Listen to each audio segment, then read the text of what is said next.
आपका स्वागत। मैं हूँ शहजा। अब मैं आप लोगों को C++ में डिस्ट्रक्टर के बारे में और डिस्क पॉइंटर के बारे में कुछ बताऊंगी। तो सबसे पहले मैं आपको डिस्ट्रक्टर के बारे में बताऊंगी। सो लेट्स सपोज जैसे कि हमने पिछली बार किया पैरामीटराइज्ड कंस्ट्रक्टर, अब मैं बताऊंगी डिस्ट्रक्टर। तो हम C++ के प्रोग्राम में जाते हैं।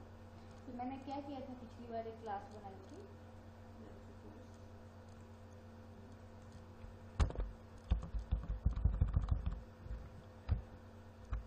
क्लास बनाई मैंने, और इस क्लास में क्या किया है, मैंने पैरामीटराइज्ड कंस्ट्रक्टर बनाया हुआ, right.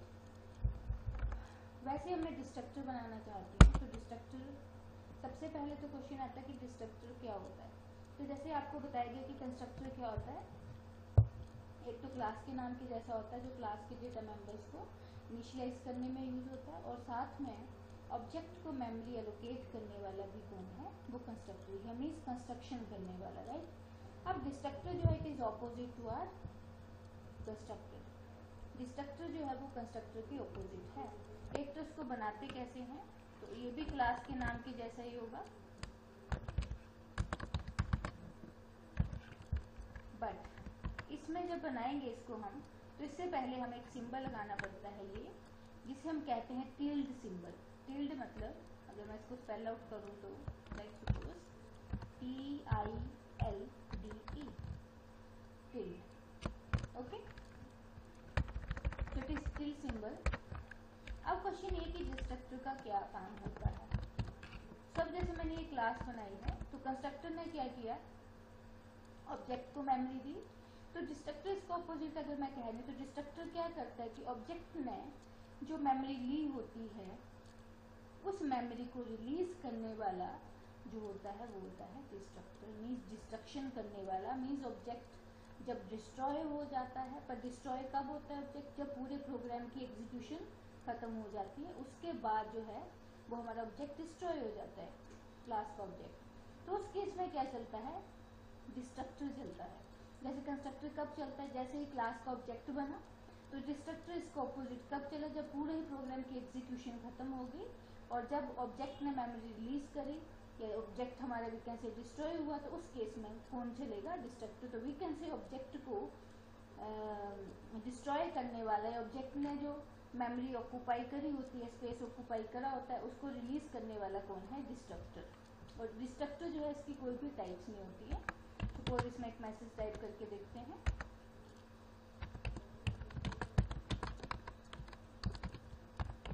This is destructor, okay.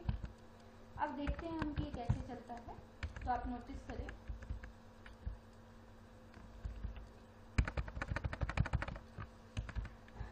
अब सबसे पहले तो कंट्रोल मेन में आएगा, उसे टेस्ट की दिखेगा 100, इसका मतलब 100 वैल्यू n को असाइन करके नम को दे देगा, और उस केस में इस पैरामीटराइज कंस्ट्रक्टर को वो चला देगा। फिर उसके बाद अगर कंट्रोल प्रोग्राम में देखेगा मेन के अंदर, तो और कोई काम है ही नहीं करने को, वीकेन से कोई और कोई फंक्शन जिसको कॉल लगी हो, तो क्या करेगा उस केस में, फिर इसका मतलब प्रोग्राम के में एग्जीक्यूट करने के लिए कुछ और है ही नहीं है, एक्सेप्ट की वो ऑब्जेक्ट बना तो कंस्ट्रक्टर चला।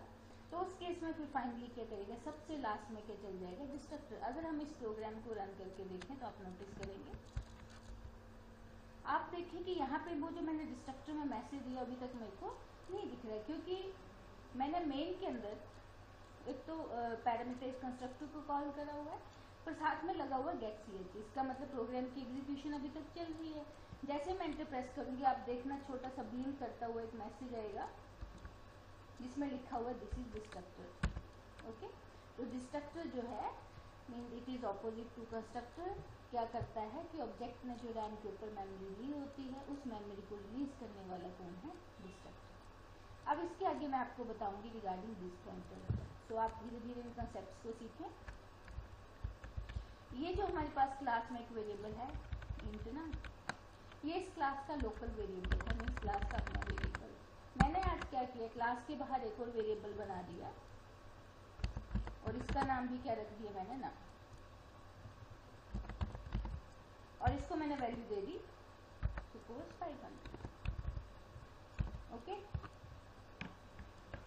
सो अब मैंने इनको एक्सेस करना है, तो कैसे एक्सेस करूंगी, तो आप नोटिस करना,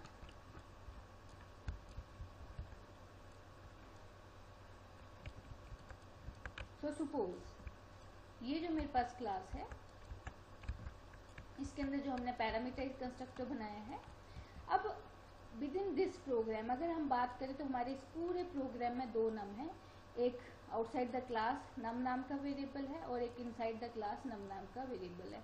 अब क्वेश्चन आता है कि जब मैं यहाँ पे सी आउट करके इस नम को डिस्प्ले करवाऊँ तो क्या आउटपुट आएगी, नम की क्या वैल्यू शो करेगा। तो इस केस में कंट्रोल क्या करता है, जो क्लास का लोकल वेरिएबल होता है उसको प्रायोरिटी देता है।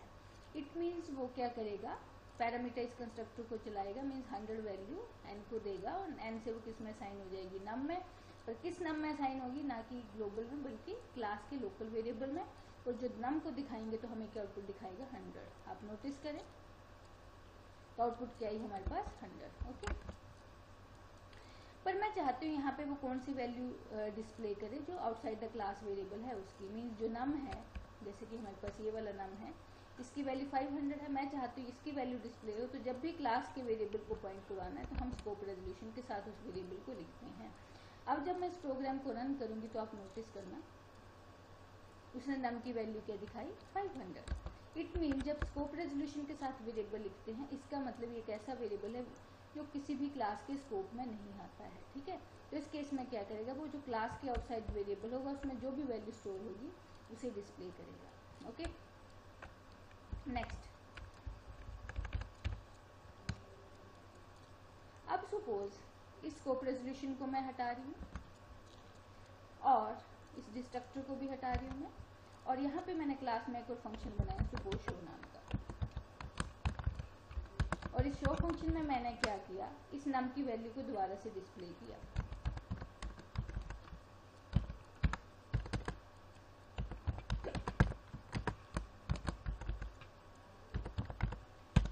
अब देखिए, सबसे पहले 100 वैल्यू है ऑब्जेक्ट को दी हुई है, मतलब पैरामीटराइज कंस्ट्रक्टर में 100 वैल्यू क्लास यहाँ पे n में जा रही है, और n जो है इस फंक्शन का या वी कैन से इस कंस्ट्रक्टर का एक लोकल वेरिएबल है, राइट। सो इस n की वैल्यू मैंने नम को दी, पर ये नम मैंने कहा किसको प्रायोरिटी देगा, आउटसाइड वेरिएबल को नहीं, जो क्लास के इनसाइड है, मीन्स क्लास के नम को गई वैल्यू। तो यहाँ पे जब मैं नम को शो करूंगी तो क्या आउटपुट दिखाएगा हमें वो, लाइक इसके अकॉर्डिंगली 100। वैसे सपोज अगर मैं यहाँ पे शो फंक्शन को कॉल कर दूँ,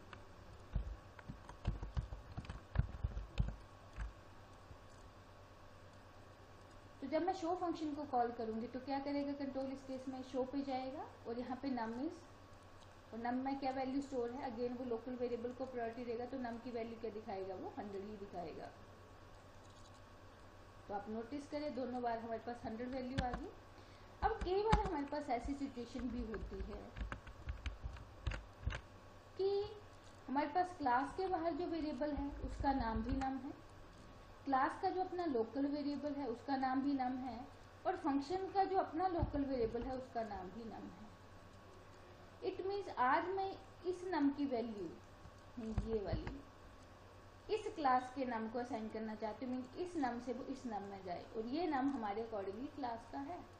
लेकिन इस केस में फिर कंट्रोल क्या करेगा, वो लोकल वेरिएबल को प्रायोरिटी देगा। तो सबसे लोकल वेरिएबल अब हमारे पास ये कंस्ट्रक्टर मतलब फंक्शन वाला आ गया। तो क्या कर रहा है इस केस में, इस नम की वैल्यू इसी नम को असाइन हो रही है, ना कि क्लास के नम को। कैसे पता चलेगा, अगर आप यहाँ पे देखें तो नम की वैल्यू वो हमें 100 ही दिखाएगा, लेकिन जब शो फंक्शन को कॉल लगेगी तो उस केस में कंट्रोल क्या करेगा, नम की वो गार्बेज वैल्यू दिखाएगा। तो जब यहाँ पे हमारा ये शो फंक्शन को कॉल लगेगी तो यहाँ पे वो गार्बेज वैल्यू दिखाएगा, क्योंकि ये जो वैल्यू नम की जो कि यहाँ से हमने 100 दी थी वो इस फंक्शन के नम मतलब लोकल वेरिएबल को ही असाइन हुई, ना कि क्लास के वेरिएबल को। इसका मतलब यहाँ पे तो वो हमें 100 शो कर देगा, लेकिन जब मैं शो फंक्शन को कॉल करूंगी और नम में तो यहाँ पे वो गार्बेज वैल्यू शो करेगा, क्योंकि वो 100 वैल्यू क्लास के नम वेरिएबल को असाइन नहीं हुई। तो अब इसको रन करके देखते हैं। सो आप नोटिस करें पैरामीटराइज कंस्ट्रक्टर में तो उसने नम को वैल्यू 100 दे दी, लेकिन जो शो फंक्शन का नम था उसमें उसने वैल्यू जो है वो गार्बेज ही रखी। अब मैं चाहती हूँ कि ये वाला जो नम है जो हमारे लिए यहाँ पे कौन सा नम है, इस फंक्शन का लोकल नम वेरिएबल है, मैं चाहती हूँ इसकी वैल्यू इस क्लास के नम वेरिएबल को जाए, तो उसके लिए उसने यहाँ पे हमें दे दिया this pointer, this arrow. This arrow क्या करेगा, मतलब ये एज अ पॉइंटर काम कर रहा है, जो क्या करता है क्लास के डेटा को पॉइंट करता है। अब इस केस में क्या होगा, जब ये कंस्ट्रक्टर चलेगा और ये 100 वैल्यू पहले इस नम को देगा जो इसका लोकल नम है, देन उसके बाद यहाँ से वो वैल्यू असाइन होगी नम को जो कि हमारा क्लास का नाम है। इससे कंट्रोल को कैसे पता चलेगा, क्योंकि यहाँ पे मैंने दिस पॉइंटर का यूज किया है। तो यहाँ पे वो हमें नम की वैल्यू क्या दिखाएगा, 100 दिखाएगा। पर यहाँ पे ये जो मैंने नम लिखा है अगेन वो उस लोकल नम को प्रायोरिटी देगा। पर जब यहाँ पे शो फंक्शन को चलाएंगे तो शो में जो नम है अब इसकी वैल्यू भी वो हमें 100 शो करेगा, क्योंकि इस केस में क्या हुआ, ये जो नम की वैल्यू 100 थी वो क्लास के नम वेरिएबल में गई है। अब हम अगर इसको रन करके देखें तो आप देखिए दोनों ही केस में वो 100 वैल्यू शो कर रहा है। सो इसे हम फिर कह सकते हैं कि दिस पॉइंटर जो है वो क्या करता है, क्लास के डेटा को पॉइंट करता है। और स्कोप रेजोल्यूशन के साथ क्या होता है कि जब भी हम वेरिएबल के साथ स्कोप रेजोल्यूशन ऑपरेटर लगा देते हैं तो वो क्लास के डेटा को नहीं, क्लास के बाहर जो आउटसाइड डेटा है उस डेटा को पॉइंट करता है।